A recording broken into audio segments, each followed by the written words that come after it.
Yo la mif, parler du tome 3 au tome 6 de Teuf. Dans ce tome 3, nous avons tout simplement Kibo qui finit de se battre contre un lutteur et qui va rencontrer un catcheur. Un catcheur qui s'avère être l'élève du rival de son daron, qu'on voit ici, et qui s'est battu contre son daron par le passé dans un combat où on a imposé le Nanashinkage, le sport qu'il pratique, au catch. C'est un sport qui l'a fait perdre un œil et depuis il essaie de se venger et de montrer que le catch est le meilleur sport au monde. Pour ça, il va même jusqu'à engager des gars pour se battre contre Kibo. Kibo étant le personnage principal, bien évidemment. Et les enjeux, ils sont plutôt sévères, parce que, en gros, s'ils perdent, ils doivent montrer à tout le monde le karaté du Nadishinkagare. Les gars, si je le prononce mal, je suis désolé, franchement, c'est impossible à retenir.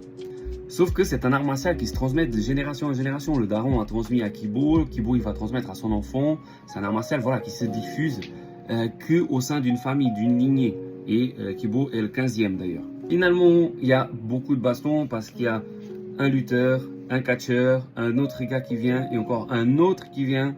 À chaque fois, un plus balèze que l'autre. Mais ça commence à me gêner un petit peu parce que j'ai l'impression de voir Noritaka, pour ceux qui connaissent.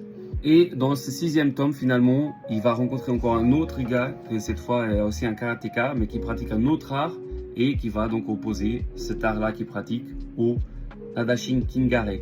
Donc comme vous pouvez voir, c'est une succession de combats, c'est vraiment, il se bat contre un gars, il le trouve hyper fort et tout, il veut se battre contre lui. Derrière, il y a un autre gars qui vient, qui est encore plus fort et il veut encore se battre contre lui parce que lui, c'est ça qui le chauffe, c'est se battre contre des gars à chaque fois plus forts pour pouvoir s'améliorer. Mais d'un autre côté, j'ai l'impression que la formule, elle se répète trop. Et en plus de ça, les coups, vraiment, t'as l'impression qu'ils subissent rien. Ils se mangent un suplex, la tête la première, un DDT par terre, etc. Et ils se relèvent. Genre, en mode, il n'y a rien. Donc, je sais pas, je commence à trouver ça un peu bizarre, à voir la suite. En tout cas, c'était du tome 3 au 6. Et on se revoit très bientôt.